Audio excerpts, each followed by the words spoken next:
yesterday, we went over the Kelly app, which we showed you how to use specific tools within Kelly that are still important for new agents.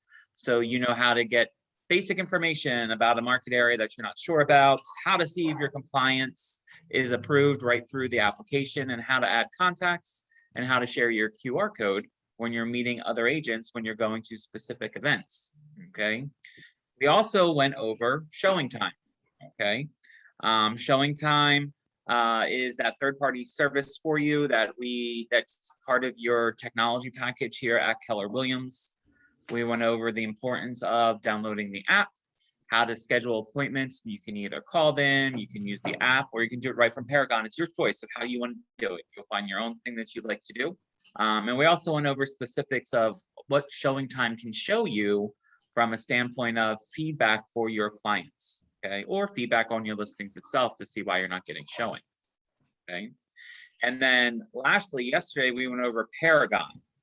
I think we learned some best practices within Paragon, specifically how to map out a specific area of a property rather than just using a zip code, how to go into the map functionality and actually map it out, how to make sure we're sending the correct listings out to people and not giving out the listing agents information. And we went over just basic search functionalities, okay? Don't be afraid to sign into Paragon again and play around, all right? We are going to be focusing today on Realist and RPR, okay?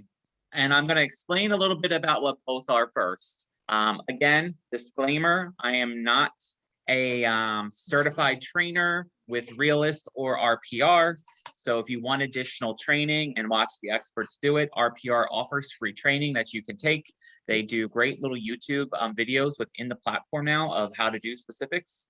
And then Realist, they do offer Realist recorded training, which is right here on the front page of your Paragon that you can click on and go through. I just want to show you what you'll be using as a newer agent within Realist, go over some information that Realist provides, okay? So we're gonna look at tax information, we're gonna look at previous owners. We're then gonna show you within Realist itself how to get people's addresses, okay? And so that you know, both Realist and RPR do this functionality. You can get quote unquote mailing labels, that's what they call it, okay? You get so many free a month.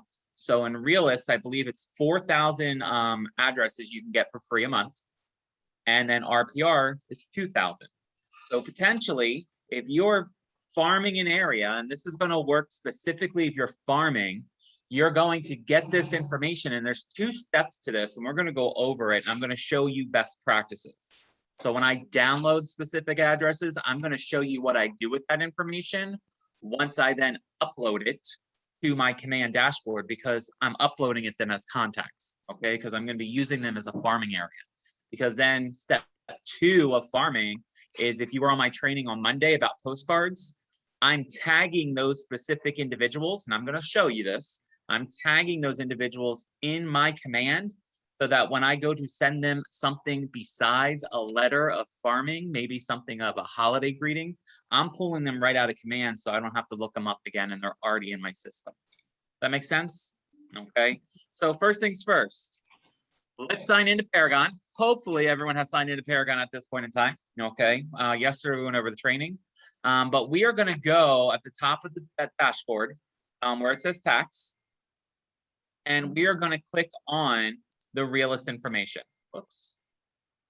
I get used to all these different computers.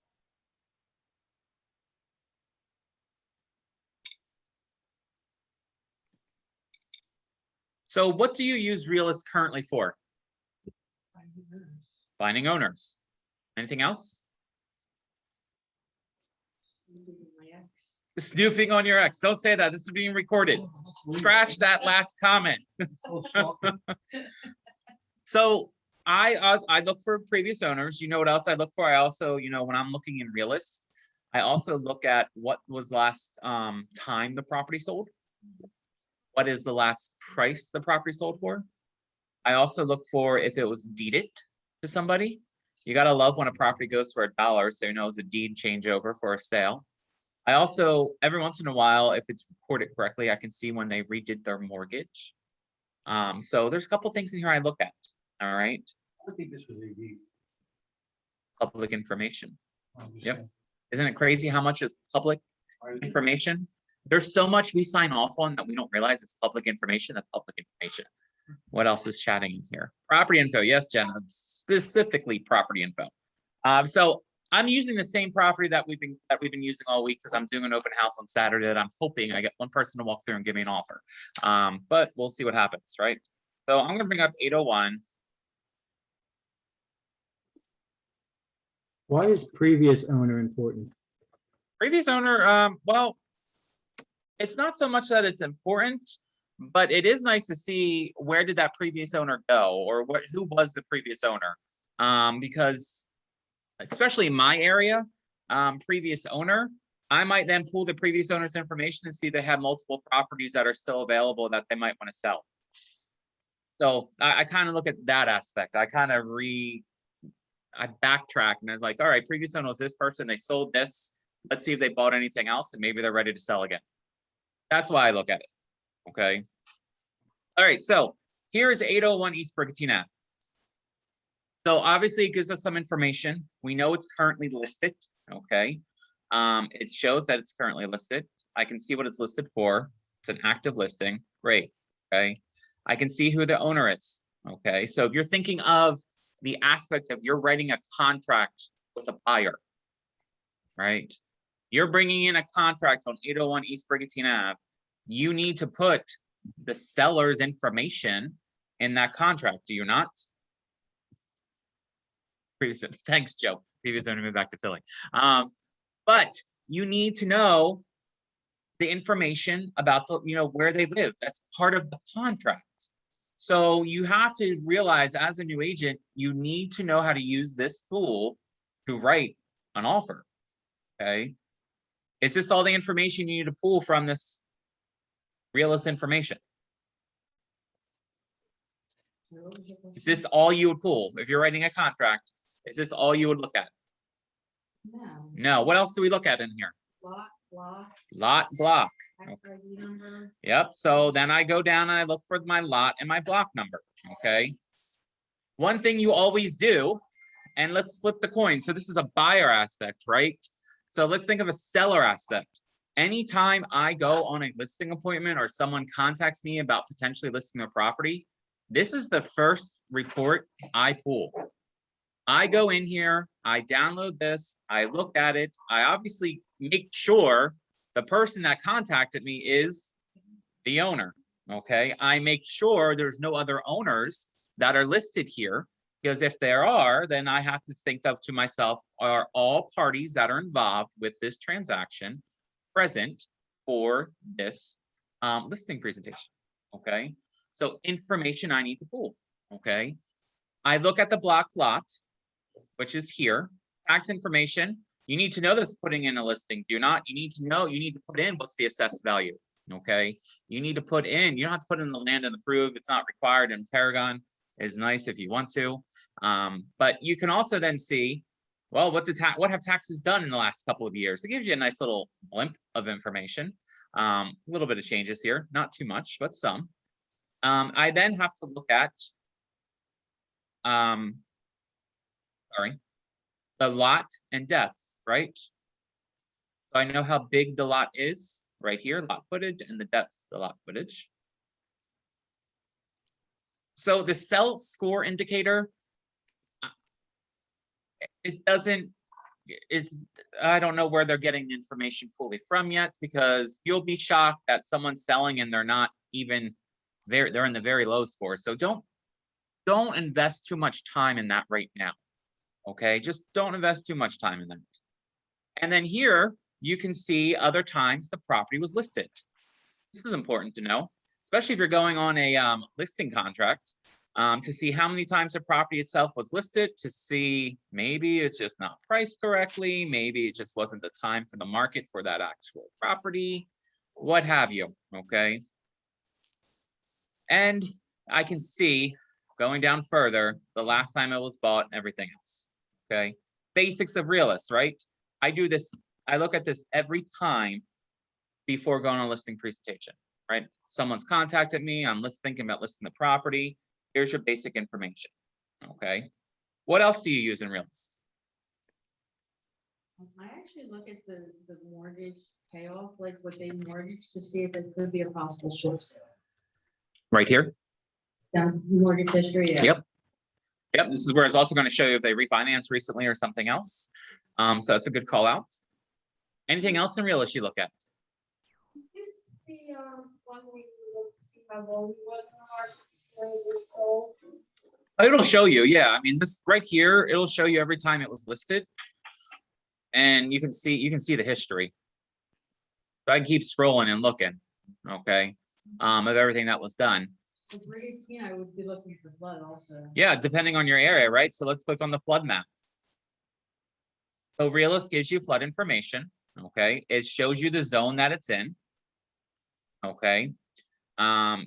Just so that you know, anywhere on an island, on any of the islands, guess what? You're in a flood zone, okay? You're just in a flood zone. People don't, oh, but it's raised. Great, you're still in a flood zone, okay? And we talked about flood insurance yesterday. And why do you need flood insurance? Okay. I think the mortgage company wants you to have it, right? They want to insure the property. Okay.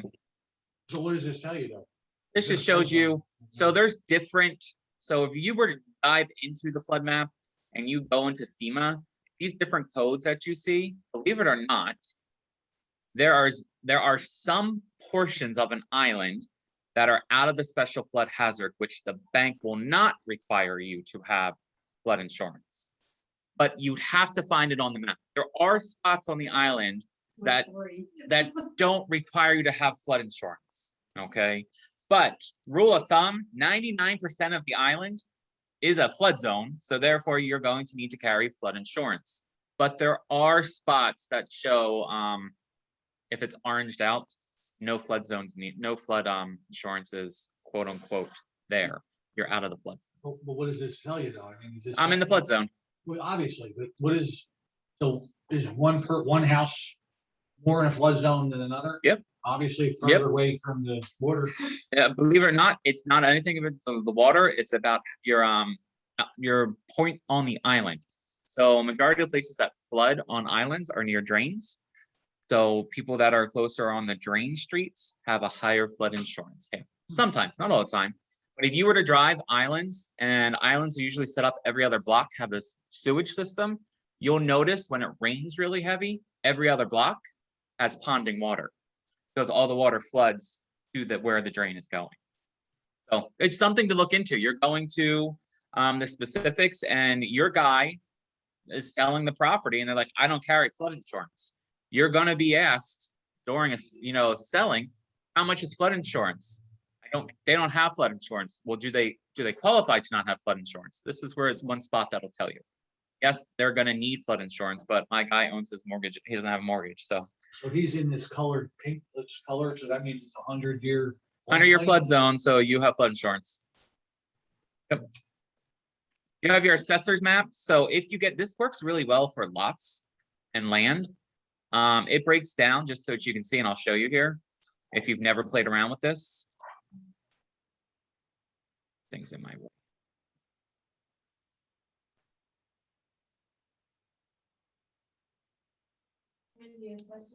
Yep, it'll break down your lots so you have an idea of kind of where they're at, what they're doing. Again, this really works when it's lots and lands, so you have an idea. Yeah, it's nice to know. You can print this and have this for the assessors itself, but residential, if there's an easement, you'd probably want to know this. If there is questions about the lot and land, I print this. If you're going to a listing and even the buyer or seller, what do you think the dimensions are? Let's find out specifically. Okay. So just kind of think through that aspect of what that is. That's what you're going to use it for. You're going to really use this aspect when you're dealing more with lots and land. Neighborhood profile, this is a breakdown. So Harry, we had a great conversation earlier before everyone walked in about you helping a tenant find something. And we can only provide information that we have information for. right? So if someone says, oh, is that the good part of Atlantic City? Here's the information I have on this part of Atlantic City. Okay, I don't say anything else, right? This is it. I can give them this and say, hey, this is what I have on where this house is located in Atlantic City. Okay, feel free. Well, half the time it's on the phone, right? It's on the phone. Hey, tell me if this is a good part. Hey, you know what? Let me send you this report, the neighborhood profile of what I have on it, and you can take a look at it. Okay, it's a basic way of saying here's information around this specific area that you're looking at. Okay. Neighbors itself, this is just going to go over the basics of what is happening around you. You don't really need to dive into this too much. You can if you want to. Market trends is exactly what it's called. Market trends, what's happening in this specific area. Okay. It's going to give you a nice little cool chart that's showing you what's happening, what the market looks like. This is a great little tool to use again for a listing presentation. It's pretty accurate. Yeah, it's about a month behind. Okay. So I say it's about a month behind because when you're looking at the data where we're November, October hasn't been posted yet. So that's like, it's a month behind. I use this sometimes when I have a buyer that is just lowballing everything. I want to show you some market trend information. This is what's going on. Okay. I'll share this with them on that specific property that we're looking at. This gives the overview of what's occurring. Now, this information is only as good as the realtors that put it into the MLS. So if you never update your status that it's sold, it's not going to affect this. It's going to affect them. Okay. So it's only as good as the information we give it. Okay. But market trends, again, you don't know the area. You're going to go look at some properties. For instance, I'm going out to look at properties after this training today. Now I know the area, but if I didn't, I'd be pulling this up just so I had a quick idea what it was. If I didn't know it and I was in the car, I'd be using Kelly. Kelly, give me the market snap of this zip code. Okay, but it's a great tool to use before going out. Pretty much, this breaks it down more detailed than Kelly does. Okay, this really breaks it down. Okay. And then last but not least, comparables. Now, take this with a grain of salt, okay? Because every time I have used this as comparables, they're not the greatest comparables I've ever found, okay? But when in doubt and you are completely lost, it's a great place to at least start, but do not rely on the information itself, okay? So that's the tab of a property. You get this on all the properties that are available. Okay. It gives you that information. That's your fingertips. Okay. So again, let me repeat. I go on a listing appointment, or even before I go on a listing appointment, I get a phone call. Hey, I'm curious about, received your letter. I'm thinking about selling my property. Great. What's your address? I can look up some information for you. First place I go is here. Because regardless, I'm gonna need this information to do the listing packet, regardless. Okay. If you have no idea where that area is, you're thinking to yourself, oh, I sent out 200 letters. I'm not really sure who you are, where you're at. Great information to go in here and look at the market trend, see what's going on, what's happening. Okay. So print this out. Yep, I'll print this out. Okay. And this it's a 2-page report. It's just 2 pages when it comes out. And it's the overview, right? It's the overview screen. So it's just this one, the property details I'll print out. Yeah, Okay. print everything out. It's like 47 pages. Yeah. You know what you're doing. Why are you here? I want to find something new. Every day you learn something new. Ron always shows me something new. That's all. So how do you get to where you print it out? I'm on the comparable section. Where did you go? Property details. Comparable, there's a print button at the bottom. Yeah, just print. When Boom. you That's it? Quick print. Boom. Done. Okay. Ron, can you go back to comparables? How do you scroll down on the bottom? See where it says 7 selected? I can't get the best. I can't scroll down. That's because there's no comparable. It says 7 of 7, look. 7 comparables. And I don't see any way to scroll down. The bottom line scrolls down, it keeps the 801 east on the first line, the second line is all the comparables. I got to move the screen around. Hold on. I got 20 comparables. Why is there a difference? That's why I never use the screen. I have 7. I have 7. Yeah, I can't get down. I'm really curious. what happened.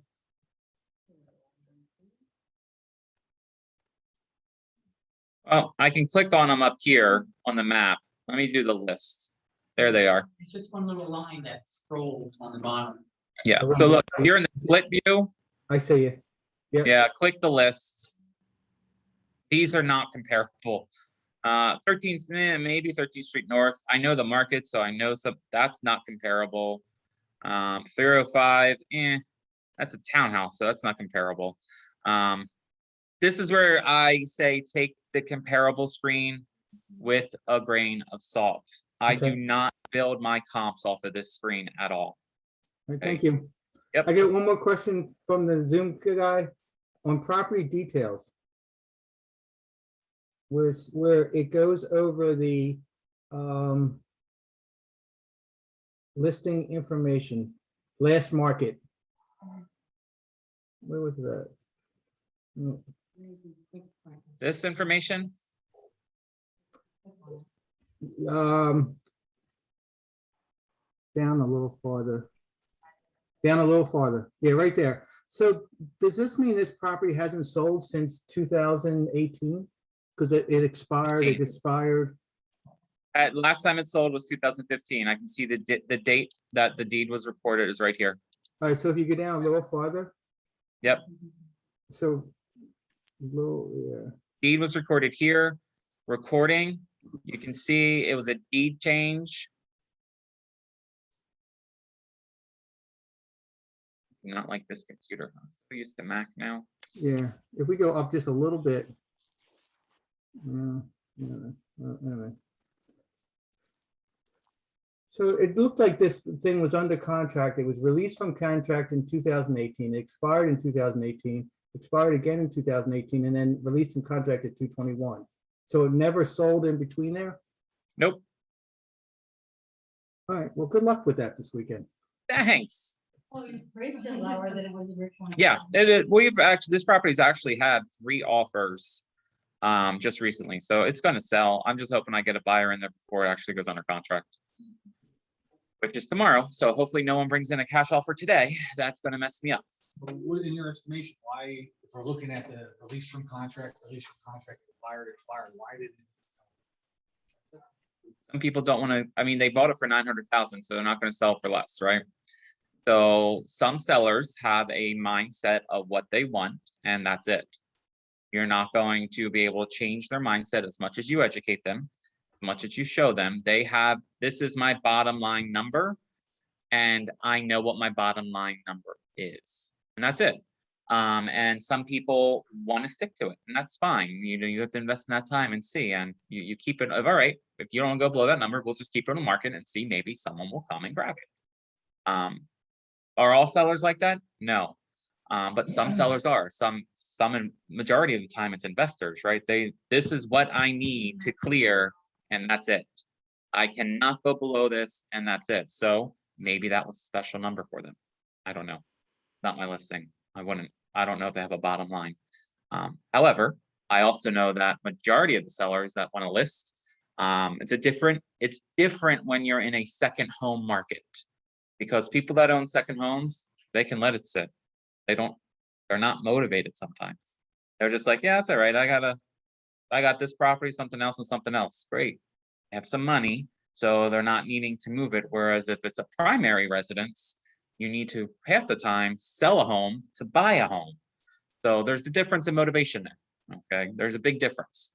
Now, obviously, the market's going to crash, which I don't see that happening anytime soon.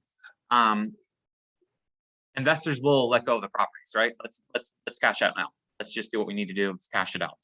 But this gentleman might just say, I don't need to. I don't need to do that. It's worth this amount. I know what it's worth. And honestly, it is worth that amount because it's an oceanfront property. I have a question for you on this. You're not the listing agent, but you're doing an open house. Yep. So another agent walks in there with a client. They talk to you, they talk to the listing agent. If they have an agent, they talk to their agent. Yep. And if their agent can't But the agent is talking to who? You or the Agent can talk to me if they have questions about it, but they'll be talking to the listing agent, not me. I mean, they'll talk to me right then and there. Can you tell me any information about this property? So you should do your research before you do the open house. Obviously, you don't look at this and think, oh yeah, it's just overpriced. That's why I'm here. You don't say that. You just do the basics. You do the research, you find out anything that you can about the property. Was it an investment? Was it a primary of somebody? You find out what you can. If you're allowed to disclose it, the listing agent will tell you what you can and cannot disclose. So when you're in an open house scenario, you basically want to get your own client in there. You want your, so again, so open houses, 95% of the time, you're not going to be selling the house at the open house. What you're doing is you're hopefully picking up additional buyer clients. But more importantly, if you're really trying to stretch your business, you're trying to pick up a listing. You know, because any open house, you get a nosy neighbor that comes through, right? They want to see what it looks like. And you find out where they're at, you just talk to them and you say to the fact, hey, you know, I'd be honored to come over and see what your house is like and we can see what it's compared to this one and get you a price. You really would love to get a listing out of it, and it happens. Can you sell a house at an open house? Yes, absolutely you can. I've done it. You can do it. It's a great day when you do it too. But majority of the time, the likelihood of selling the open house at the open house is 5%. Okay, and I'm not telling you not to discourage you. What I'm telling you is your goal is to gain clients at the open house. That's your goal, okay? Only once in my career. Me too, Nancy, only one time for me.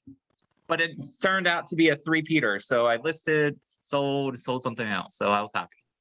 So let's go back to her question. So if you do an open house and they're working with a realtor, but their realtor's not there, and you sell the house at the open house, how's that work? That I have no idea what you mean. So if someone's working with another realtor, you don't talk to the client. Well, you're there to sell a house. Yep. So this is it. You're not up, huh? You're there to sell a house with unrepresented. But the buyer. realtor's not there. Doesn't matter. You're looking at open houses. So this is what you say to them.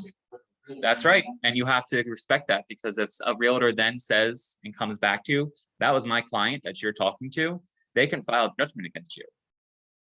So the approach is, if your realtor you have any questions, ask your realtor to contact me.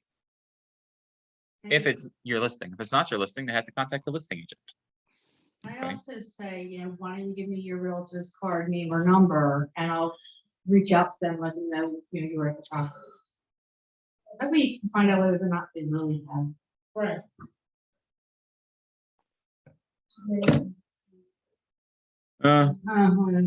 They're probably exclusive. They're probably exclusive, okay? And I'll be honest with you, the majority of the time that people are signing in right now to open houses, they don't have a realtor. They're looking because they're nosy. I always wanted to look at this house. Right, they're looking because they're nosy. The last couple of open houses I had, I think I had 2 people that walked through, or I should say that signed in, that said they have a realtor that they were working. Everyone else didn't have a realtor, or they didn't say they did. And if a realtor says, well, that's my client, I go back to my sign-in sheet or I would look up at what they signed in as. I'm like, well, they didn't notate that you were their client, so sorry. I go off with the information that's given to me. Okay. All right. Off open houses. Back to realists. Do we get this information? Does this make sense to everyone? What you do, look at the information here. You need to know this as a new agent. Okay, you need to. All right. So let me clear everything. If you're back in Realist, I want you to click clear all, because we're going to do some searches now. Okay. Yes. For the MLS, would you just put South Jersey Shore Regional, or what would you put for the login For which login? for this? I'm assuming South Jersey MLS. Has it not let you log in yet? Doesn't like you today. If you log in once, it should just remember you forever, unless you like change your name. Did that take it? I don't remember ever logging in. I don't either. You get into that page here. This is the home page. Paragon? Home. No, where is it on? Up in the top row, third icon. Under tax. Taxes. Right here? And all the way over to the right where it says realtors. Okay, thank you guys. Yep. All right. So hopefully, you all have decided that you need to farm an area. Okay. And farming an area is something that you either decide to do or you don't decide to do. It's completely up to you. Okay.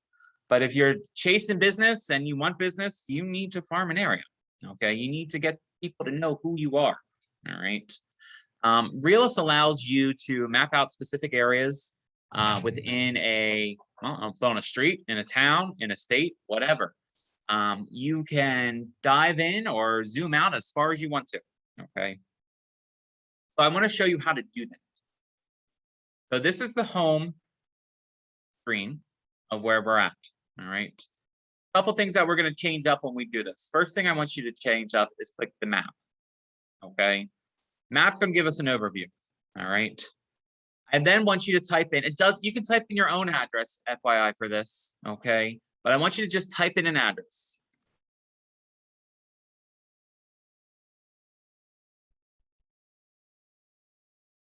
Whoops, gave you the wrong instructions. I should have told you to click my search. Gotta click my search. Don't do quick search. Click from quick search to my search.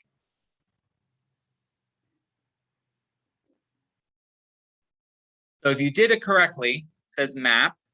I clicked on my search. You should have a little dot or a little pin where that address is. Is everyone there? So quick search, type in the address. You can click search if you want to, but I need you to go to the my search option.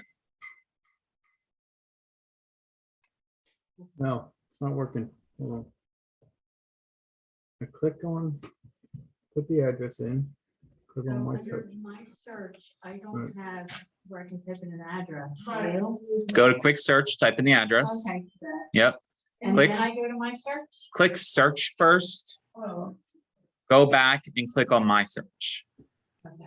Because to set it up in my search, that's an individual training. The address in my search. If it allows you to search that way right away, yes. If not, you hit the address, click search, hit back, click my search. Yeah, it didn't let me do it.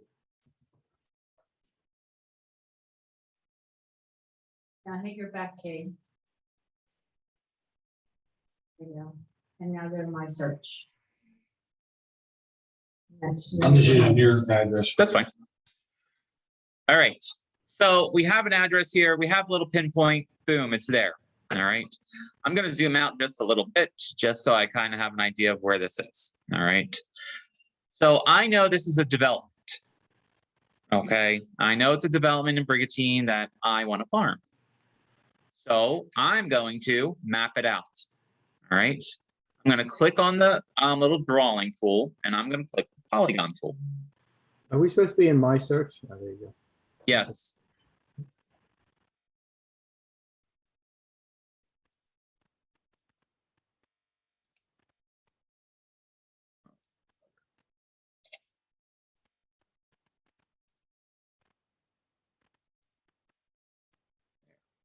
Why is it not?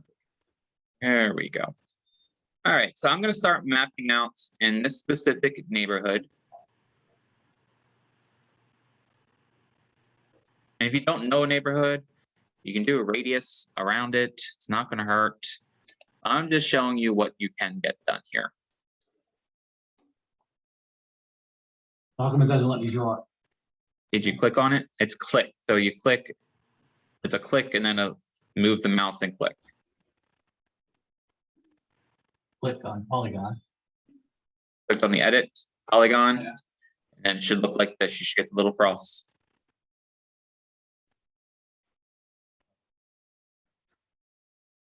So I went from one match, just FYI, to 189. So in this little map that I just did, I have 189 matches. So that means I have 189 properties. That makes sense? 189 properties. So draw yourself a little polygon and see how many come up. I want you to do it. Is not letting you draw the line, or? I got it now. When you know. Yeah. So how do you get the?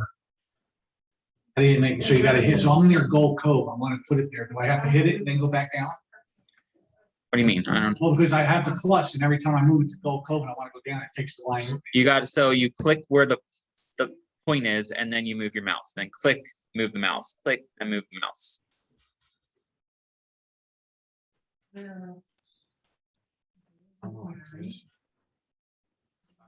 Did the one line from Gold Cove, won't let me go down, I gotta go back to the pencil again? You got to go back where the last dot was. So if it's not letting you do it, you need to click on it and delete it. You got to think it's a click and drag, click and drag, click and drag. Only got me here, Oh, it won't let me. Okay, so. And then Just you did went that. to. You click and drag. If you don't want to do 600. Just doing Obviously. Then delete it so you can do it again. Yeah. No one's done that. Right. The other, so now when you're done with that, you don't want that. you So can try it color again. Right, and you keep playing with it, but everything is. Go back in there. Go Click the there. starting point, click and drag, click and drag. And you You good? go here, you go down. And we're down to 131.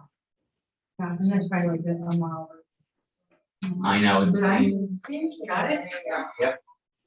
And then, Now, how do I? Why does so drop, You have to log in the paragon. drop. And then what I do is I'll go up there and do that. I'll use the map and zoom out. If I need to move it, I use the actual arrows. Like this? Shit.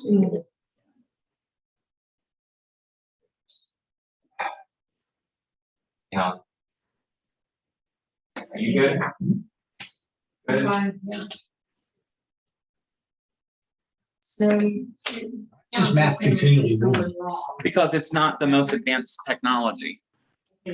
Don't use the touch screen, that's for sure. So it doesn't really matter whether you're using, And then take the either tool, dashboard. it just gives you a shorter version of it. Yeah, you can use a radius tool, you can use, The Polygon gives you a bigger, Polygon gives you, allows you to do more of a focus. right, So if I have towns, I do a specific development within that town.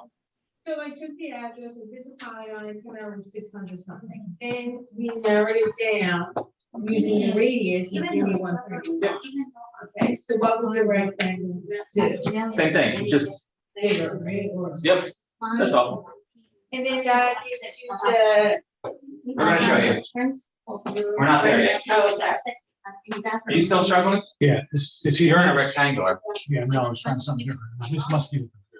It's not working. Clear all. Okay, so. This isn't right. Close out of No. everything and start over.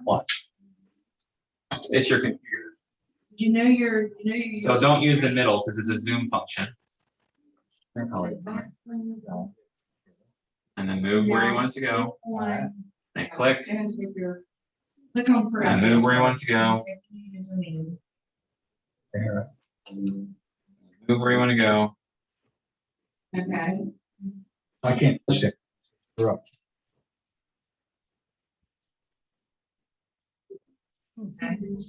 Move where you want to go. There you go. Thank you. You're welcome. Password, it has to be one capital. No, I'm supposed to have the same amount, well, I did mine a little different. Don't worry, you're not, your shape's a little different. It's no big deal. Okay, okay. Now that we figured out the tools. All right, you have a little bit of information here. It shows you what your search results are. Does everyone at least have more than one? yes. Okay, that's the most important thing. Have more than one. Okay. Yours might not be 189, yours might be 600. Okay. I can tell you it won't do batches more than 500. So keep it under 600 because that's a lot of addresses. Okay. But that's great that it has all of those in that functionality. You can click search.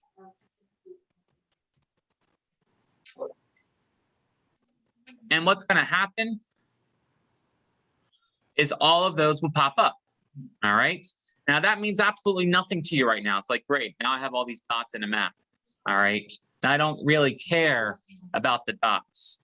What I want you to click on is list.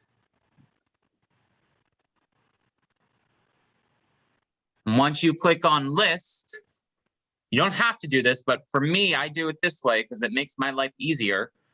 Instead of having the actual icons in card view, I will go to the actual list view. Okay. So this gives me every property that I just mapped out. It gives me the address. It gives me the owner's information. It then gives me if it's owner occupied or not, the last time it's sold, and if they have a secondary or primary, there'll be a spot for that as well. Okay. So this is all great. Okay. There's still some information in here that we don't really need.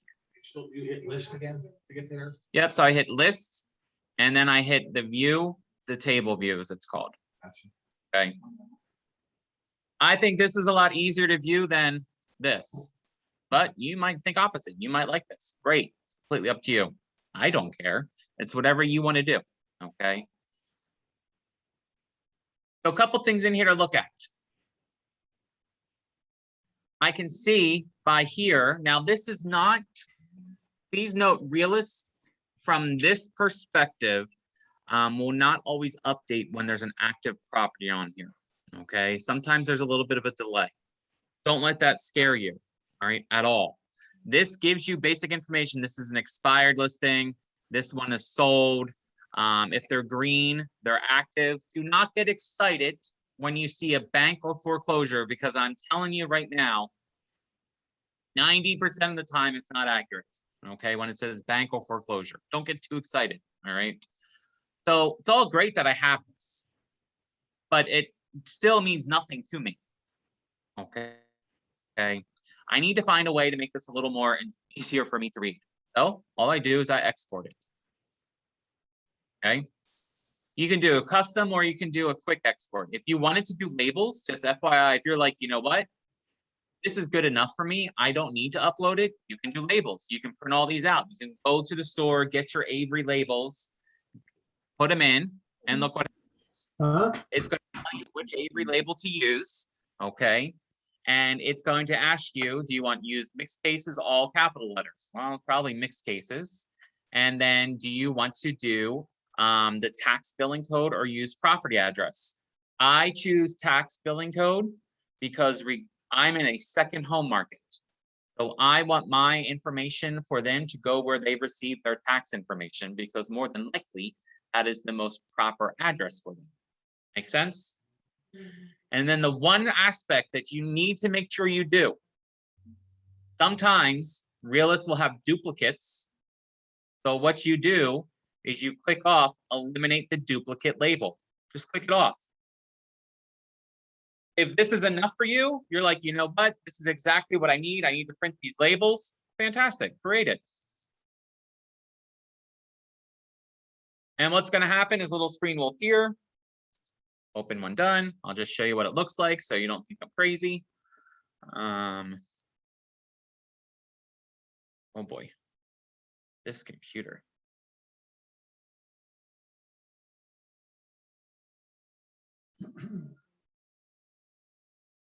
You can't get in the realist at all.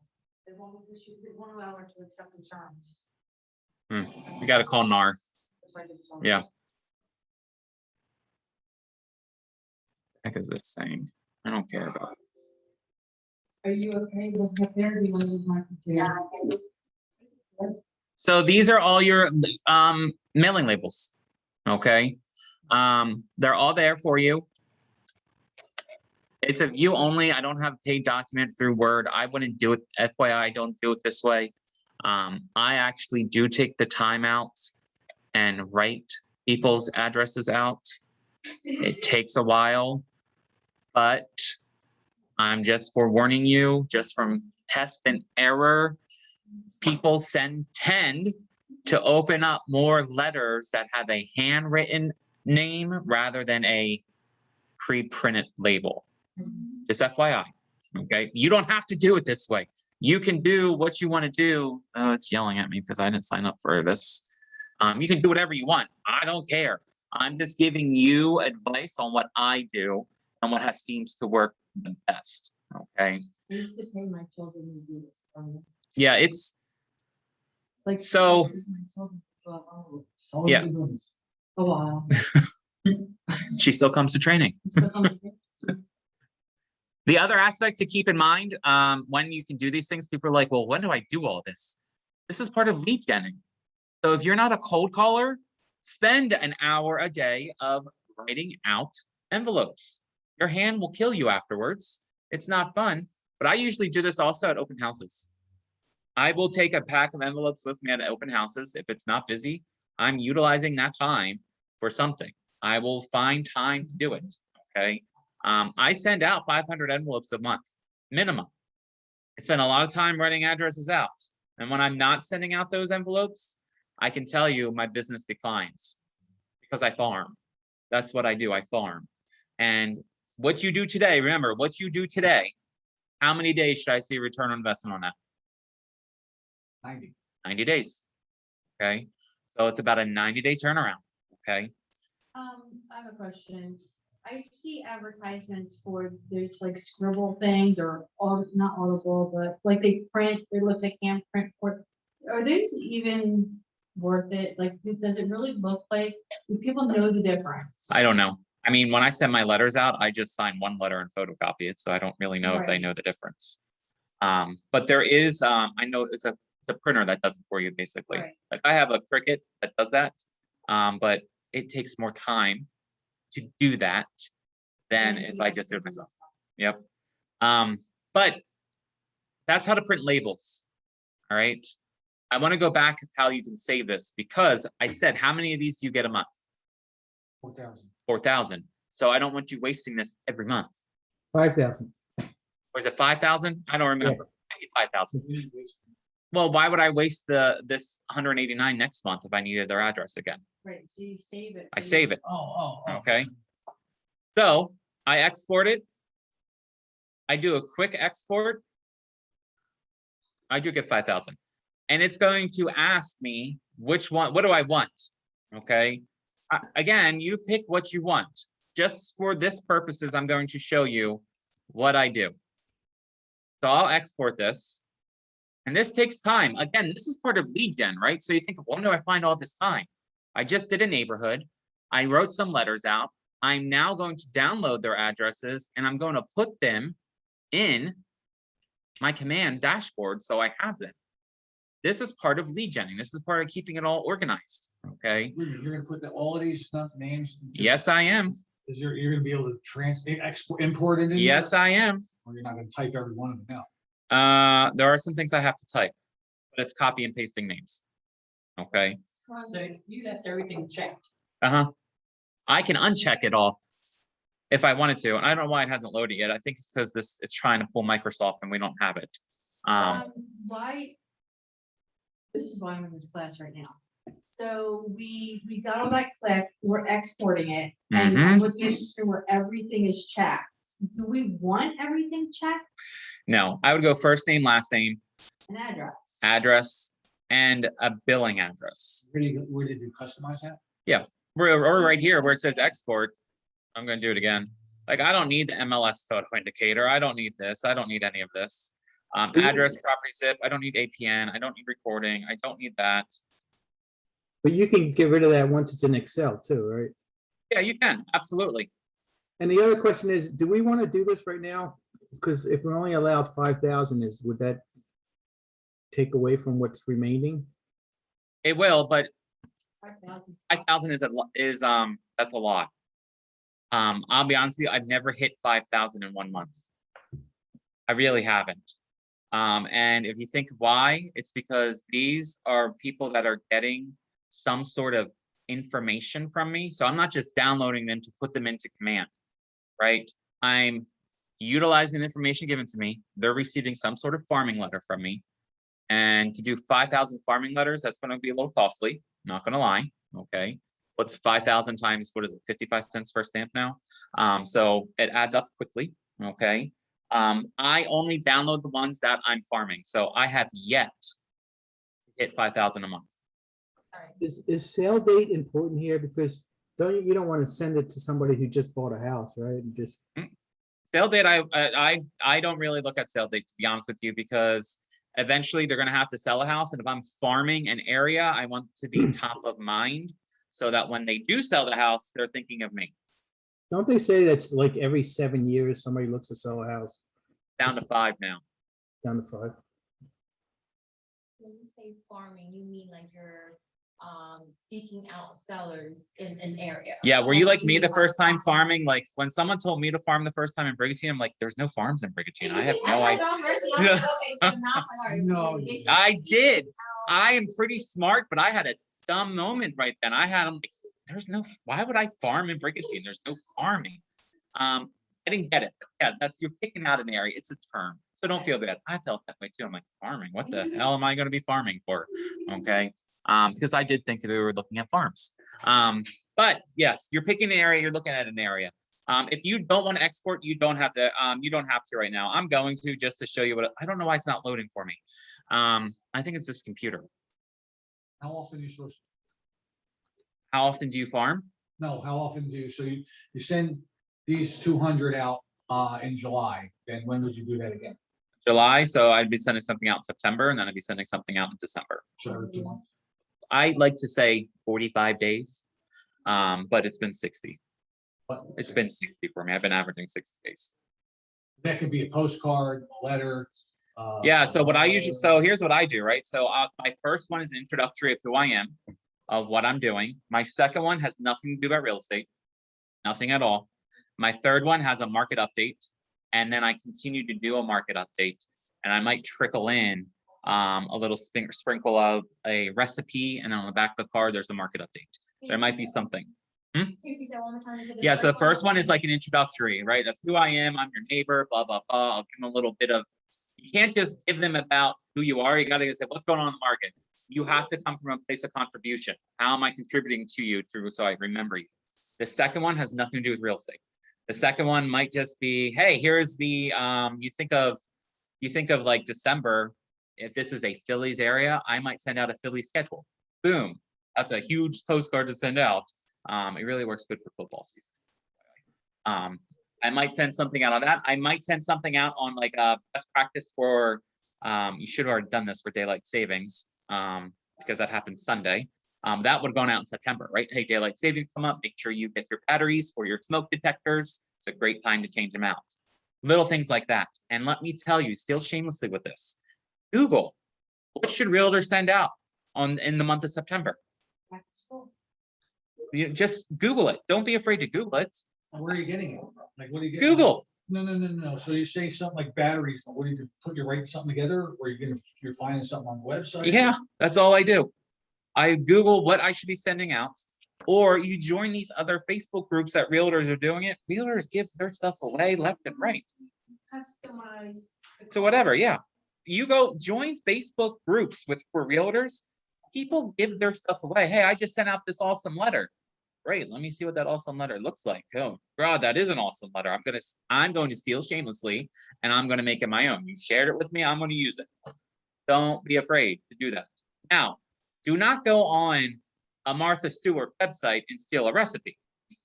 We can't do that. Okay, you got to give her credit. Brought to you from Martha Stewart, but don't just go in and make it your own recipe. You can get yourself in trouble. Okay, but Google what's happening, what's out there, and it doesn't have to be postcard. It doesn't have to be a letter. I'll be honest with you, letters seem to work a lot better than postcards these days, because people like to open and read. All right, postcards. When I get postcards, I'll be honest, I don't even look at them. Right under my coffee. They are trash. So that's why I write out someone's address, And it's funny, I just went through, I kid you not, I sent out summer rental listings. So I sent them out once, they'll go out again. I sent them to the Ocean Block in Brigantine. Again, I say Brigantine a lot because that's where my business is. That's where I live. Okay. That's how you should be with your area. What area are you, do you know? I sent them out, think to myself, maybe I'll get one of the small condos. Guy calls me up, tells me the address, and I had him repeat the address because I couldn't believe the address. Because it was an 8-bedroom oceanfront property. We go in, I'm like, okay, I'm like, this is a gorgeous house, gorgeous home. 8 bedrooms, seven full baths, 2 half baths, unbelievable views of the ocean. It's unbelievable. And I'm going through it. Our highest price rental in Brigantine is $17,000 a week. This is going to be a $20,000 to $22,000 a week property. It is that nice. At the end of the conversation, what's the market like today? I know it's hot. Yep. What do you think my home would sell for this? I wasn't prepared for it. Thank God I knew my numbers, and I gave him a number, and we discussed the number of what his home would sell for. And he's now, it was going from a rental to deciding the family wants to sell it at Thanksgiving dinner. They have a meeting, they know they're discussing it, they have their information, and they're going to decide if they want to list with me at Thanksgiving dinner. So from one letter, I could potentially receive a $3.2 million home that would let me cap, I don't know how many times now, because now that we lowered the cap, and be done with that transaction from one letter. That was, What kind of letter was it? it was, have you thought about listing your property to rent for summer to gain some additional income? It happens. It does happen. What was number 4? Number 4, Introduction, nothing to do with real estate, market update, number 4. then I usually combine them, right? So I do some market information update and I combine something else. So I might say something, by that time that it's going out in, let's see, number 4. So that's about 6 months from now. So what's that, May? Is that math right? That's not right. April might have something about fresh, gardening. I have no idea. I have to Google it. I did seeds one year. It didn't work so well. That didn't work so well. But then I did information on other types of vegetables that grow in sandy soil. That seemed to work pretty well. So it just That depends. was a letter or postcard? A letter. I don't, postcards, again, to me, they work and they don't work. But I did a letter. You Hey, say letter, 1 page. 1 page, front and back, done. And you're writing this. No, I typed the letter, I signed the letter, and then I photocopied the letter. No, but I'm gonna say, when you write it, you put the content. in there. You're I not put the stealing content. things from somewhere. No, I might get someone might spark an idea for me and say, hey, this is going to be great to, I don't know, add this color to the front of the house. This is the trending color. You might send something like that out. Okay, I'm going to take that verbiage from there and include the verbiage. Hey, look what's the local magazine saying about blah, blah, blah, blah, blah. Okay. I still don't know why this thing is not loading for me. So your introduction is about you, then the second word is the. Right. Yep.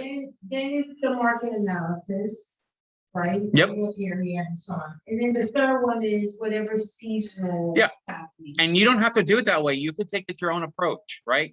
You have to come from a place of contribution. To the farm, you're coming from a place of contribution. You're not just coming with data, right? Right. People connect with people they like. Not everyone's going to like you. Guess what? That's okay. Even though you want everyone to like you, it's not going to happen. Okay. And I'm sorry if you want everyone to like you, it's just not going to occur. All right. I do not know why this computer is not allowing me to download it, but let me show you what it looks like in command. We have to know where to get all this marketing. I just showed you different places to get it. And then the export, I was gonna ask you about the export. When you export, you don't, the attributes. You can export anything you want, and then you can delete everything. I'm only going to need their first name, their last name, and their address. Right, you don't need any of this. I don't need any of it. Oh God, what's my password?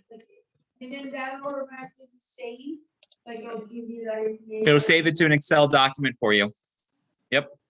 So you're using that realist for that information. Yep. I'm going to show you how to do an RPR too.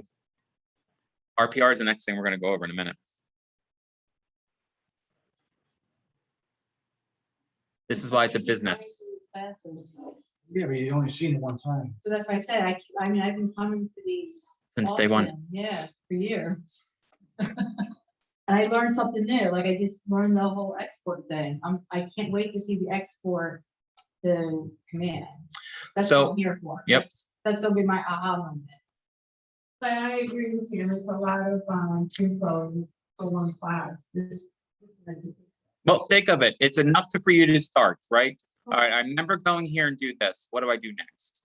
Okay, so as you can see in so I use, and we'll talk about contacts when we go over this, about tags, right? We're not there yet. So it's designed, this whole thing that I came up with. By the way, this is not a KW thing. This is my brainchild of saying what you all need. I designed this so that one day, okay, we know how to download this now. We have it. I'm showing you what it looks like when we're done. So all of these that you see are ones that I have received from specific exports that I have done, but I tag them. All right, and they're tagged based off a specific area. So if I wanted to search all of my tags, let me scroll up. Move this thing out of the way.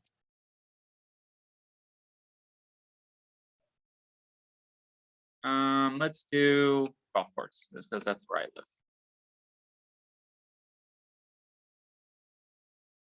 And I got to move this thing out of my way now.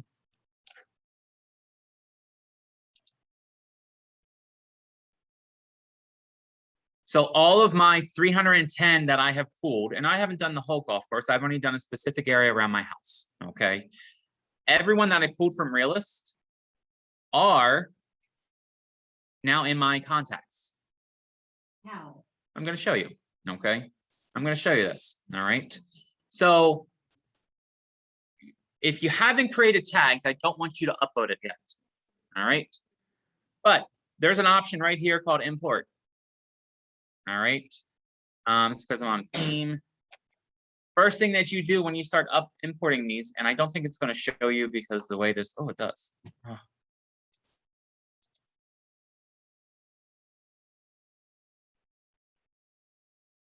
Let's just try Excel. We don't have this, but that's okay.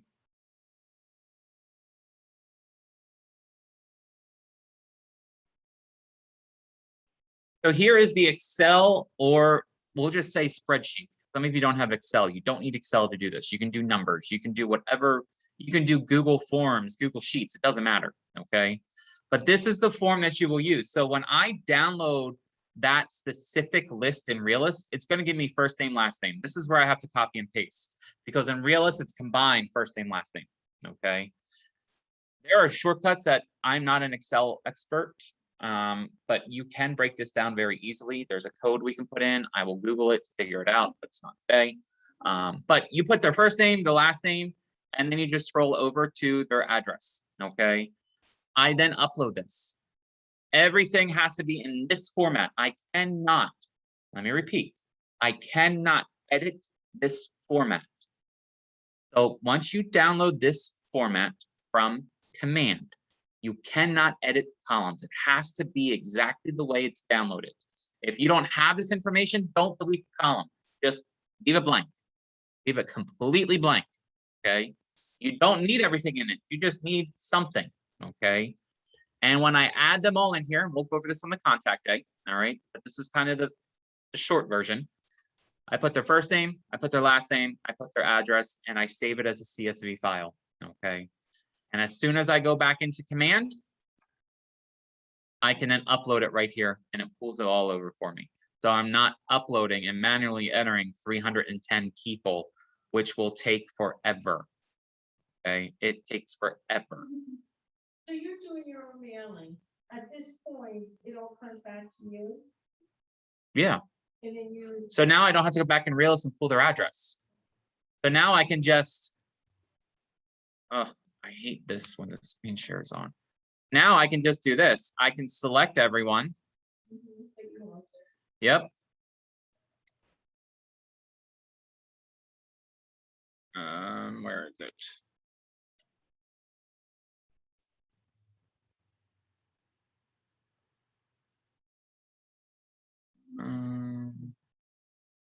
Call to action.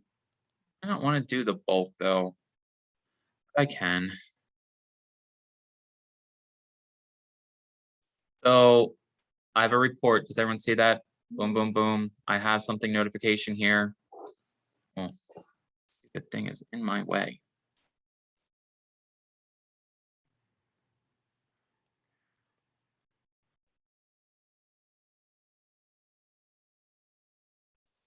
So while you're clicking, I exported everything, but it didn't come up the way yours came up. Remember, mine didn't come up as an export. That export that you just saw was the command one. When I export it to Realist, it won't load from this computer. I don't know why. So do I have to change my Excel page? Because right now it came up address, municipality, owner name, owner address. It has to go in the format for the command. So how do I change Excel to, You can't. or, So what I do is I go to the Excel that downloaded. I'll take the whole column, I'll copy it, and I'll go into the other one and then paste it. that's a different class. right? Yeah, that's not today. But here's all the ones, so I don't have to keep going in. I only clicked the first page. That was my stupid mistake. But here's everyone's mailing label if I want to print out a mailing label going forward. So I don't have to constantly go in and look at what they are, okay, or pulling them. But this is where I would get that information from. You said it's best to handwriting. Yep. So you actually, I mean, you have the mailing label, but. It's just easier to look at it this way, I think. Okay, so at this point. Yeah, or because if not, I'd have to click through each person. So I'll just kind of load them here, and this is through commands, so this doesn't cost me anything, right? I can do this as many times as I want this portion. But I don't click through each contact. It'll take way too long for me to click through each. Oh, come on, go away. Real quick, can you show, I'm sorry. No, so. Just to get it a little bit more concrete, how do you get the postcard? Different website. That's different class. You missed it Monday, but we'll go over it again. No, I have, so that is what you put in that handwritten label on, right? If I wanted to, Alright. okay, but that also, if I were to create a campaign postcard, Uh-huh. I don't have to put a label on it because I'm paying for that to already be done. Correct. And then to purchase that, you would go onto what you told us on Monday, Correct. Go to one of those sites. right? Yep. Yep. Do you want me to show you how to create these labels? No, just can you real quick just show me again, like the step or the screen of how to export the addies into the command? So you gotta do, it's 2 steps. Right. First one is you click on the import, you download the pre-made CSV file, and you upload it. So at this point, if I've downloaded labels from Realist, I have it on one sheet, and then I'll have this blank sheet that I need to upload everything. So all I do is, this is the command one. I do not know why Realist is not downloading for me, because it's not. But let me try it again.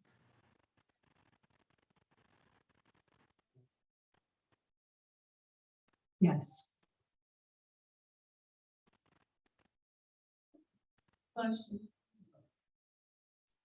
Look, it'll play exactly how many came up. All right. So, So here's that person, right? Owner's name. I will literally just go right down. And let's just pretend that's it. I'll go down to that. Then I will go in here and I'll paste. And it's not going to let me paste because I don't belong to Excel, but all I would do is paste that whole column I just copied, so it's there. Okay, and then for this format, you didn't create this format. This format is already in Excel with It's- like the labels of name. Everything is here, and you cannot, once you download this from command, do not change the format. You Okay, can so- add information, Yeah. but you can't add a column. You can't take away a column. You have to fill in the column by the way it is. Yeah, and but this form is what you get when you download that CSV. Okay, Correct. that's, Yep. All right. We went a little longer than I wanted to, which is fine. I'm going to take a break because we're going to take a break. My brain hurts. I can only imagine. So I'm going to put up a timer for about 10 minutes. We're going to come back. We're going to go over RPR. I'm not going to show us how to do labels in RPR. what I'm gonna show us in RPR is really how to start building comps in RPR. So you have a better idea of how to build a CMA in RPR so you can get started, because Monday we talk more about CMAs, okay? So 10-minute timer is up.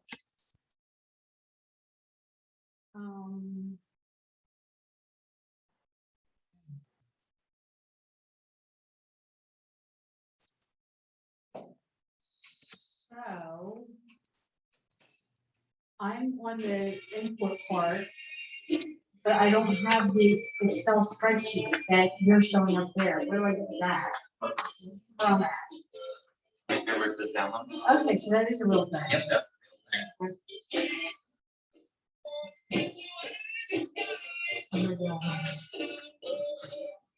Oh, but this one.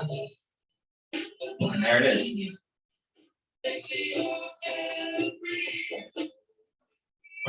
There is the format you get. Don't need anything on top. Right. Leave it the way So it this is. is the one that downloaded from. Yep. So I just go here. Oh, I gotta separate. There's a way in Excel you can do it. I found it on TikTok. I'll have to look again. But there's a way that all you can do is type in you like change the first one and then it separates all the other ones for you. Okay. Don't have to do it. Okay. All right. But You run on TikTok. like crazy, That's insane. isn't it? I watch TikTok the way my ads. I saw it on TikTok, so that's what Okay, you would do first. All right. that's what I have to figure out. then. Correct. Right. Is that this- Welcome to real estate. But once it all comes together, it's great. What do I do now? Now that I got an area. This. Nope. This table. Now export. There you go. You don't have to. You can just leave them there and just get rid of what you don't want later. My dad's. There it is. Here they are. Now we want to get a cleaner report. That's where I get like, you lost me. Now, I want to, I'm gonna write these out by hand. I knew that, but that's a lot more work. What's the next step? Start writing them out. Start writing them out. So I go over address, If you want to put all these people. command.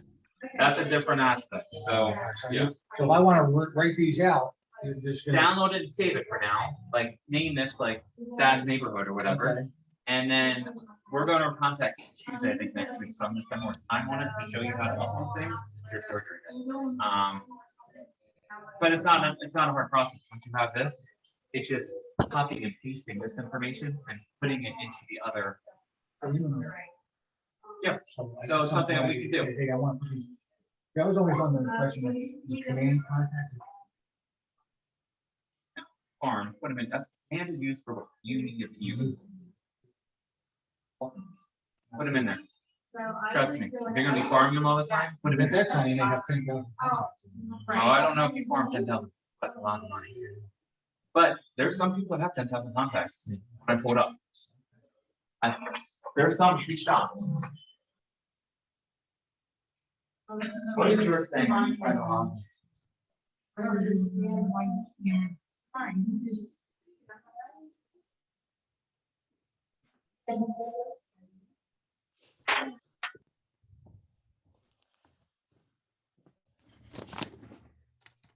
But you're not touching it. In a moment.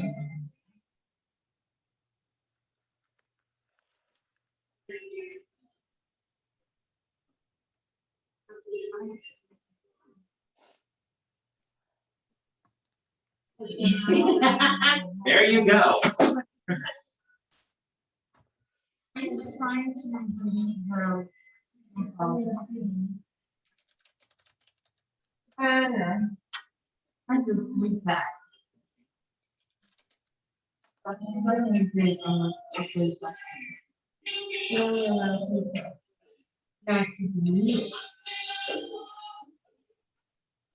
Doesn't have a KW logo. No KW logo saved on your laptop or anywhere?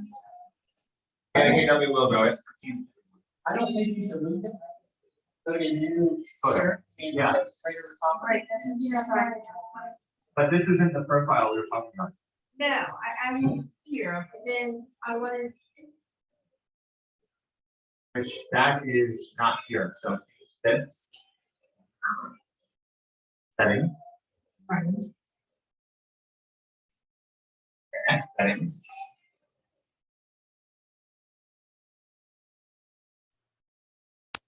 Marketing profile. Here. So your photo has. okay, so here's where I uploaded. Correct, that's how this will show there. You were in a profile that no one uses. Only Right, you that sees it. right. So even that background, we only want to. Correct.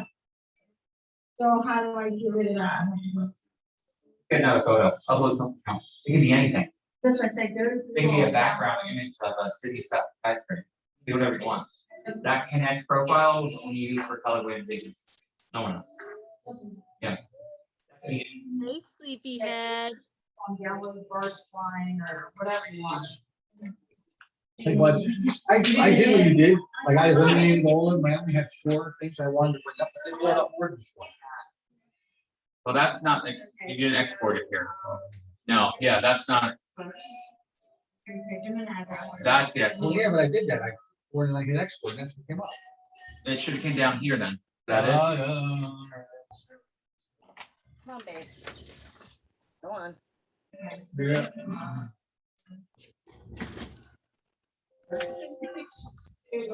You can move these columns next. Oh, it could be too big. Or here anyway.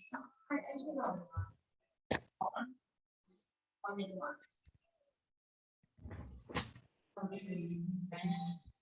Where you go back, exactly. This is my search. Now this is your,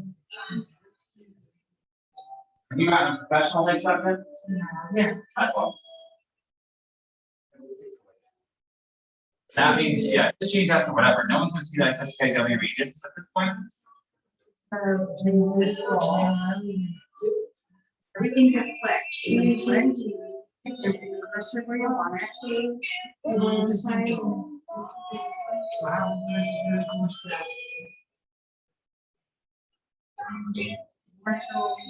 They're just gonna blank this Connect. No, no one even looks at Connect. Just gonna be always like. Oh, so those little things like that's really a bigger problem. We gotta worry about. Yes. I tried to download this. I said, but this is when it will come up after the columns, right? Like Correct. one side of it. Yeah, you gotta choose an option that you wanna download it in. And let's see. Keep Safari. That's why. Answer 55 cents? Yeah.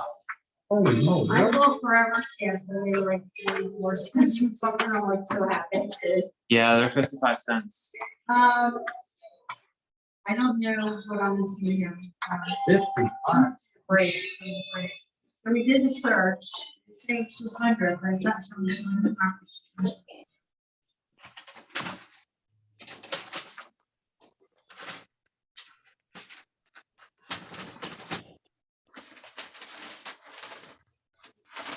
You're talking probably $150 to $200 just to farm 200.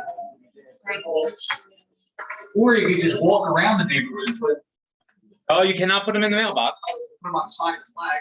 Yeah, you cannot put them in the mail. Do not, you don't even touch the mailbox anymore. See, I did do that. Oh, God. And I didn't realize that was something that.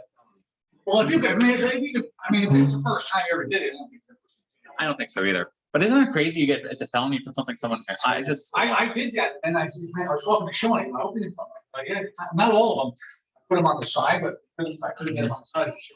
So my Yeah. husband's a postmaster, and when people put shit in our mailbox, it don't belong there, he sends them a nice little letter, last note, it's a $10,000 fine. to stay right in our mailbox.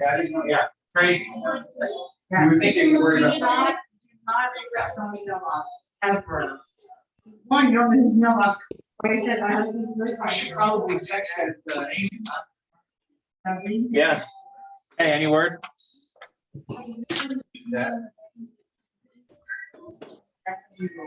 I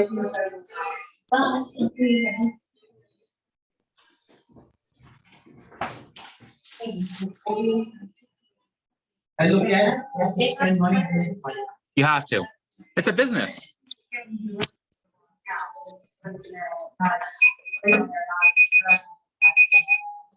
I would use my, I would never. People's personal stuff. I hate this computer. This is everything, we hit export, I just don't know where it went on your computer, I don't think. All right. We are gonna get started. I think R-rated.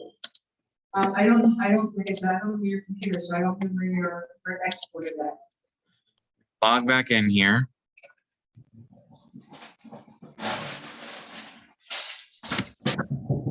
Looks like it's a sheet, it should look like. All right, the next program that we are going over is RPR. All right. Does anyone currently use RPR? Marguerite, I know I do. I know Jen, you probably have. Rain, you probably have. You've already played with it. Okay. All right, so let's log into RPR. Please follow along so that you don't get lost and make me come back to it. So once you're logged into Paragon, there is an option under resources that is called RPR. This was your homework the other day to make sure you had access to it. So I want you to click on RPR.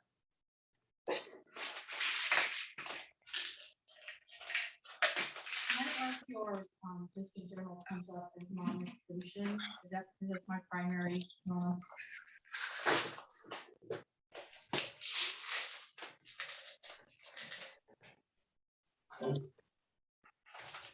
All right.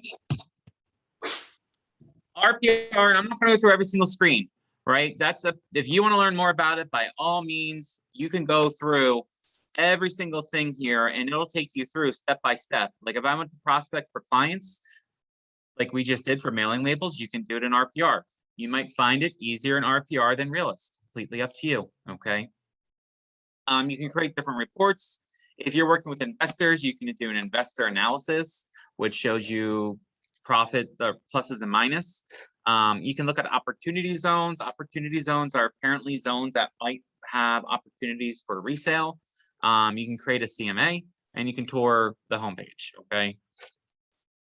What we're gonna do, and feel free to use your home address, okay? I'm gonna show you what happens when you type in an address into RPR. So type in your home address.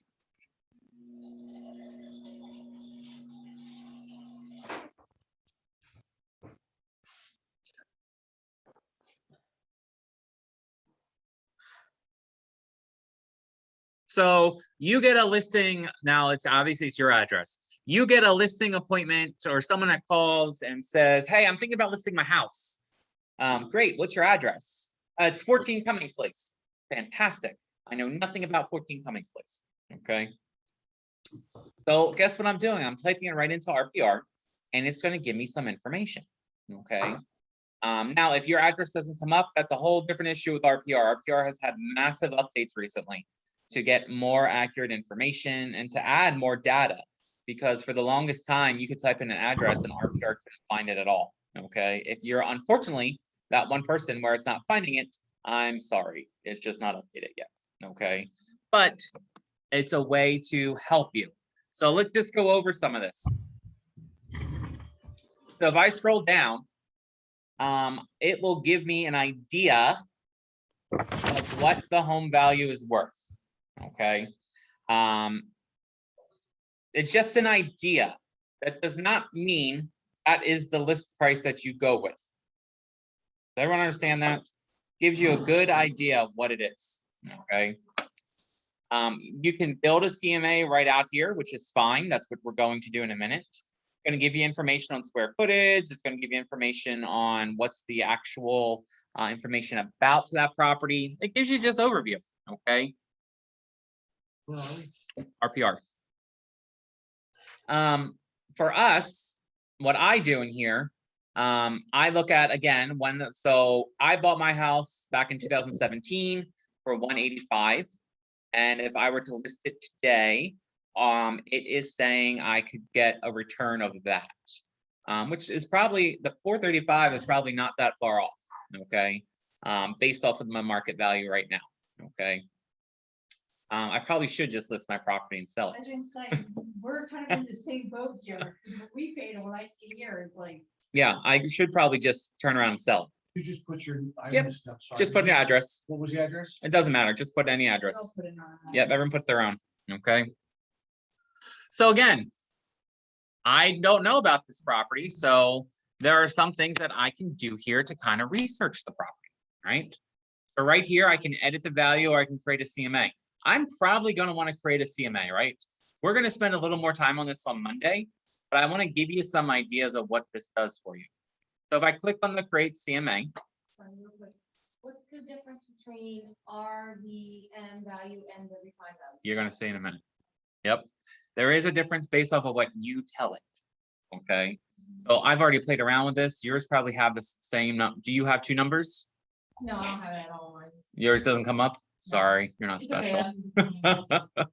I'm- I've already played around with this, so I've given some information back to RPR about the property. I can come right to this screen now and either do a comparative analysis or sales comparison. To know the difference, you can click over here, all right? Everything, this is what I love about RPR. Every time you have a question about it, there's usually information that can be saved right away, okay? I don't need to be the expert of what it is and everything else. I am going to create the comparative analysis, all right? I'm going to just create a comparative, okay?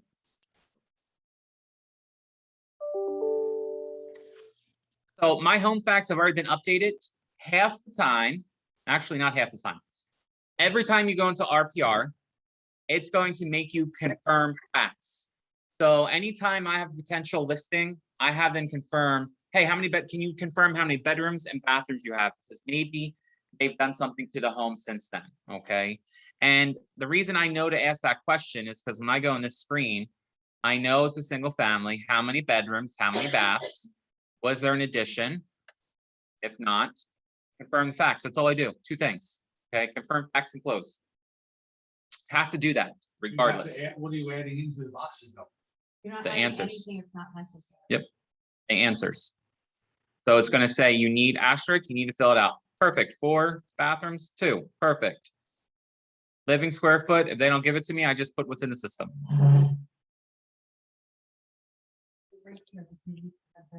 Make sense so far? All right. Everyone else should come up. Now, RPR is working on this next step, which is finding comps. I click on find comps. RPR does a better job of pulling comps than Realist. Okay, it truly does. So if I know a comp, which we will talk about this on Monday when we do CMAs, because you should know comps. You should know specific properties that are comparable to the property you're going to. I would click on add a known property. Okay, and I'm going to show you how to enter this. All right. You're going to have to search in an area for several. If you don't know anything, which you should, you can search for it. You can see what there is. Let's go last 18 months. I'm not worried about worried about square footage. Okay, and let's just see if RPR pulls anything. Sometimes you're lucky, sometimes you're not. And I have a lot. So I have 197 sold properties found to use a comp. So I'm going to go back and edit this a little bit more to see what the last 6 months were. So let me just modify that real fast. So if you don't know an address, then you would just search it. Correct. And what would it be the address that you're looking at to a property or just anything around that? It's going to base it off the property information you put in. Okay. Notice how the 3 bedrooms and the square footage was already added. It's based off of that information that you put in. Okay. Now here are all the different properties. Okay. This again is where you're going to need to know about the properties. You are supposed to be the expert of the area. So you have to kind of know a little bit about the properties themselves. You can click on it, it'll show you the difference of what those properties look like. This CMAs take a while to do. If you're doing them correctly, they should not take 5 minutes. They should take a little bit of time to make sure you have everything down. Everything is updated. I would probably say this house is not comparable to mine because mine is not raised. That's a big difference in the sales price, okay? So I'm not going to be selecting 1300 Sheridan Square. I might select this one, okay? And notice, as soon as I select it, what happens over here? It goes over here. Don't worry about this. This is going to update. Sure, we will add. I'm not going to add the 2.3 million because that is not a comparable. But this one is. This one would be. That one would be. When I was doing like, looking for comps, I would look at like if it was within a half of a mile, if it was the same kind of structure around the same year built, bedrooms, bathrooms and all that, if that's still the same way they do it. Let me preface this that it depends on where you're doing the comps. Okay.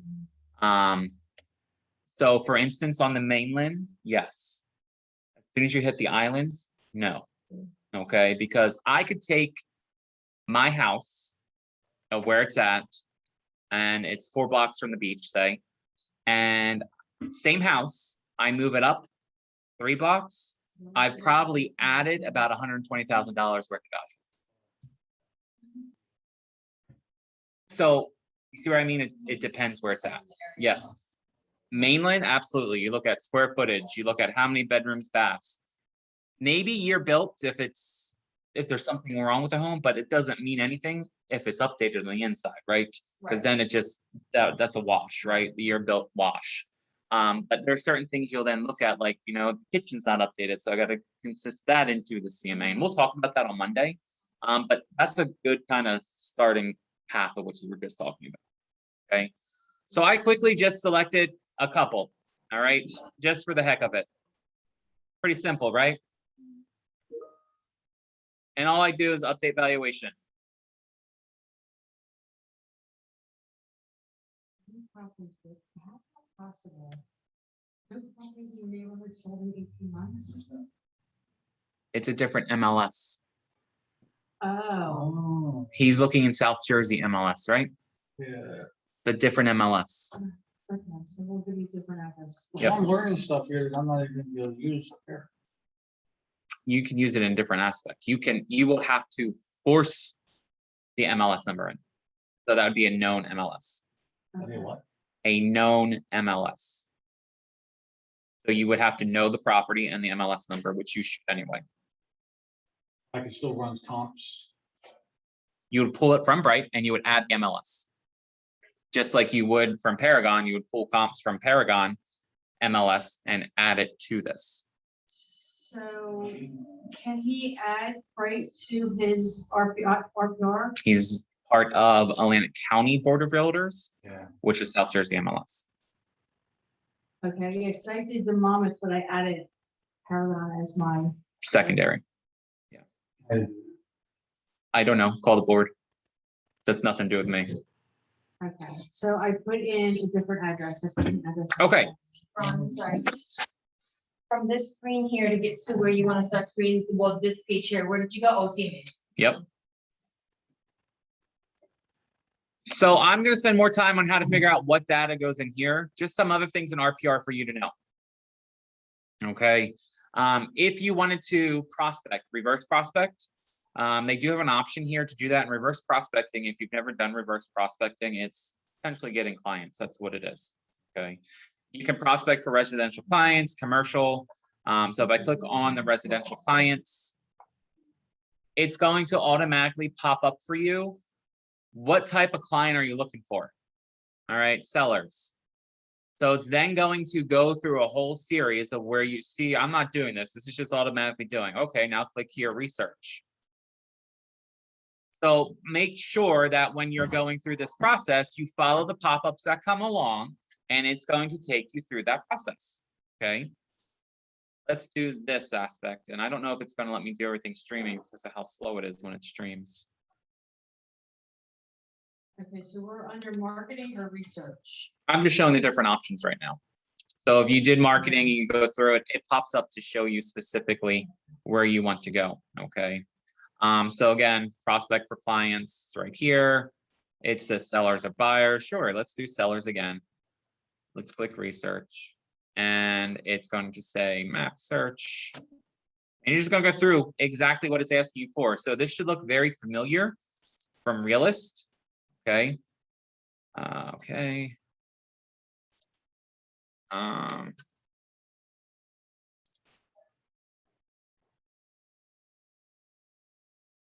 I have too many. I have over 5,000, which is fine. What RPR does, I think someone asked earlier, like, how do I filter out specifics, or what if I just was looking for people that might be on the cusp of selling? RPR does a nice job of this right here. So if I want to go back 5 years, I could do 11/01. 2015. We'll see.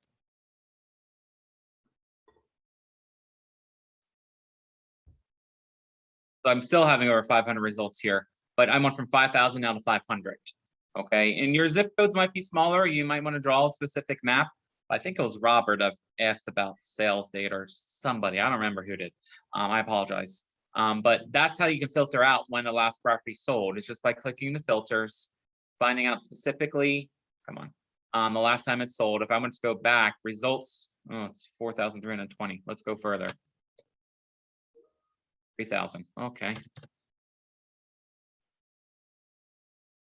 2,400 still. Okay. I'm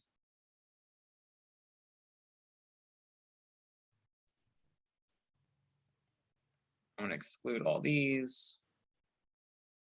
The last thing that you choose for here, owner occupied, should bring my search number down now. Yep, 865. So I went from 4,000 to 865 people that could potentially farm in this area. That's the last time their property sold was 2005 or before. So that could be a potential somebody that might want to list their home in this market. That's kind of the height of it though. It might, depending on when they bought it, okay? Because sometimes the height of the market will go the other way and they don't want to sell it. But it's completely up to you. If we get rid of condos, I know it's going to significantly drop. Didn't go that much, but that shocks me. 136. Okay.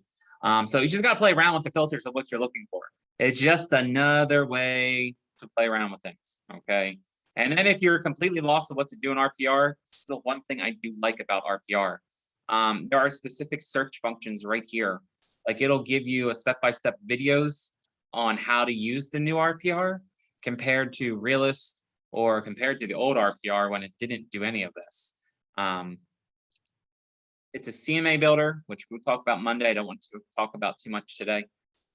It's a place to really figure out the market. You asked, where do I get additional information? Well, here's additional information that you can look into. And you can do it anywhere in the States. So I have both PA and New Jersey that I pull information from. You know, I'm down here, but I belong to Paragon and Bright. I can compare it like we're doing there through this. Doesn't do comparables as well as much as it should. That's where I would pull from Bright the MLS number, because you can add the MLS number right in here. And just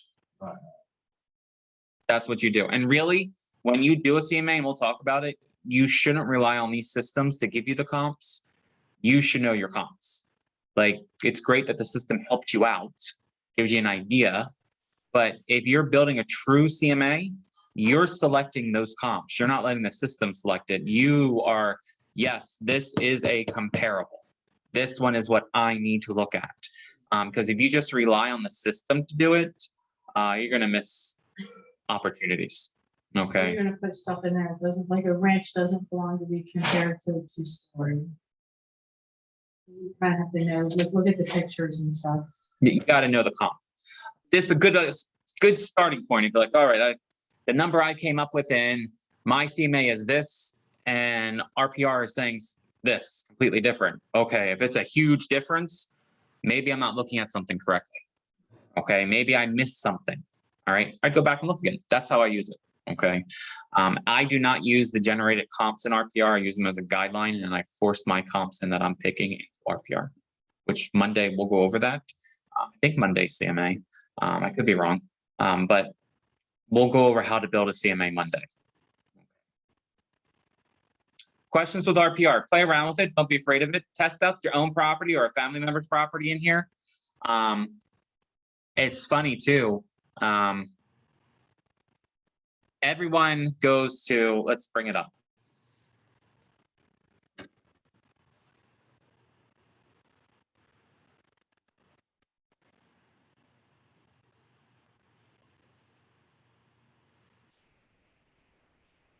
So a lot of your clients will say, well, Zillow says my house is worth X amount. An old Zillow. So let's see what Zillow says my house is worth today. And then target would be in a second. Mine haven't.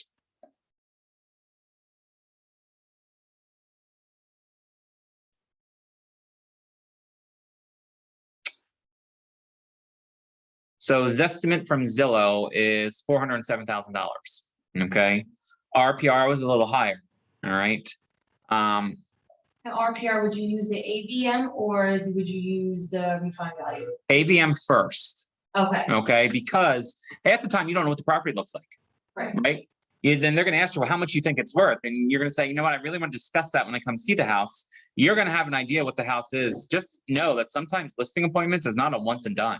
It's I come in, I look at the property, then I'm following up with numbers because I want to compare your house to what's everything else. If I come prepared, I have a pre-notion, pre-idea of what your house looks like on the inside, and inside value adds value. Okay. You can go into a $3,000 home, a 3,000 square foot home that was built in 1990 and has been updated since the 90s. That house is not going to be the same as the house next door that did a complete reno job, completely different value. Okay. So I look at the AVM to give me an idea because AVM is basing it off of trends that they have seen in the real estate market. So they're assuming those trends have been in line with the same property. So I have an idea of what it's going in. And my speech is this, and listen, I'm going to come see your home so I can kind of compare apples to apples, not apples to oranges. So they know they're getting a true value. Okay. So just an idea of FYI, here's a selling tip for you for Zestimates. Okay. I'm not going to tell you to go look at this, but if you go look, well, I'm going to tell you. I'm not going to show you, but I'm going to tell you. So if someone says, well, Zillow says this and that and that, go look at the CEO of Zillow's home of what their Zestimate was on their home, and then go see what it sold for. Right now, so Zillow says my current home is, the estimate is 416. RPR has it at 376. So that's, a 35, 40,000. Yep. Just go Google it. Okay. You'll see what the CEO of this company's estimate was and what it actually was worth. Okay. So can you pick and choose what number you want to use, whether you want to, like for her, like. So in the end, A little bit lower. So do you think that it would be better for her to go with the number was? Knowing my neighborhood and knowing my comps, the RPR is more accurate. yeah. And let them bid up, let people bid up and bring money to the table. I would never want to overprice my house to the point that when I either leave buyers out or I have to renegotiate because it didn't price. Pricing is it's an art, right? You do your research, you do your end. In the end, you're there to educate the seller, but in the end, the seller gets to set the price point, right? They get to say what it's worth. Okay. I can't say yes or no. You can have those conversations. Have I turned a listing away because I wouldn't price it at something that they wanted to price it at? I have. One time only. And did you decide in the middle of the process, or you did it way before you even got? At the end of the process. And I didn't want to sit on a property. I said, here, my goal is not to sit on a property just to have it listed. My goal is to sell it. Okay, now how did that? How did that go? The client, like thinking that, you're you're almost done. I think they were shocked, but I wasn't going to waste my time. And I mean, they have no choice but to find a new agent, That's right. right? And they found a new agent and the property didn't sell because they wanted too After- much. Even after you guys signed the, We didn't sign a listing DSCR. agreement. Okay. Yep. Oh, CIS. that's what it was for. Yeah, it's a listing You're agreement. about to sign. Yeah, CIS is just saying I'm Yeah. your financial, I'm here to Uh-huh. financially be responsible for you during this transaction. I didn't have a transaction. So the CIS, great, they signed it, but didn't mean anything. Wasn't held to them. Okay. Only once. From there, with the market for a while, it honestly didn't matter what we priced properties at. That market has shifted. Just FYI. It's not the same market as it was 8 months ago, where you could say, this house is showing up on all my research worth 350,000. I don't care. I want to price it at 525. Okay. And guess what happened? It sold for 525. The market shifted. Now it's shifted not that much, but now, with all the markets that has now been sold, prices have increased. So we're getting a higher value for homes now, but properties are not necessarily going through all what they were going through 8 months ago. They are literally, you got to do your research. Okay. And before it gets to the buyer's market, you want to make sure you understand how to price property in the seller's market. Okay. And right now it's still a seller's market. Probably will be for a little bit. So how do we find out inventory? Market inventory. So someone said we have a 1.2 month supply of market inventory. How do we determine that? Where does that come from? Yes. That comes from NAR, based off of all the inventory and how much is sold month over month. Is there a way for us to find out our local inventory or national? Mhm. Is there a way for us to do our neighbor, like our community? Yeah, reports. Go down to your market activity report.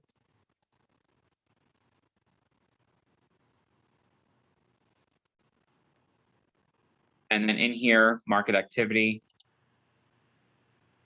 It'll go over specifics to what's in there. You can run the report. Huh? Oh yeah, it's pages, but you just pick out what you want. So I know in the end what I want. I'm not going to run it because it's going to take a little bit. But you can do that one if you want to get by neighborhood and not market, like not a zip code, you can go through neighborhood too. Gives you a good overview of that aspect. Paragon does it too. Paragon would probably be more accurate, don't you think? Yeah.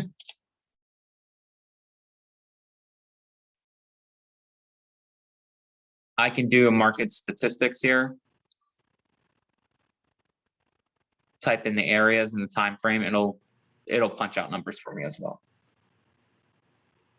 That's if you wanted to dive into that far.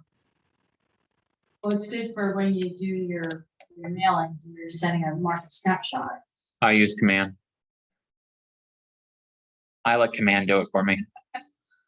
I look at it to make sure it looks kind of right because I know my market, and I'll use Command to generate it for me. Right, but for newer agents that don't know their market, how do they ensure that it's an accurate? That's why we're showing them this way. That's why we're showing them this way. Because the other day I got 3 different postcards from 3 different agents with 3 different market snapshots in my neighborhood with 3 different numbers. Yep. Like they weren't even close to each other. They were so far off. Yep, it all depends when they pull it too. Yep. I always find that a little entertaining. Yeah, it is. Nothing, and it always changes, right? It changes by the day. Right. By the day changes because new closings happen, new things come back on market. By the day changes. Okay. But hopefully realists will get you started with the farming area. RPR is a tool. We'll go over more RPR on our CMA class, which I believe it's Monday. We'll go over that, and we'll be back in Paragon on Monday as well, creating a CMA, knowing where to find comps. Okay. Questions? Because we're almost at that time. Going once, going twice, sold. All right, guys, for those of you on Zoom, I will chat to you later. And then for those of you that showed up in class, thank you. I will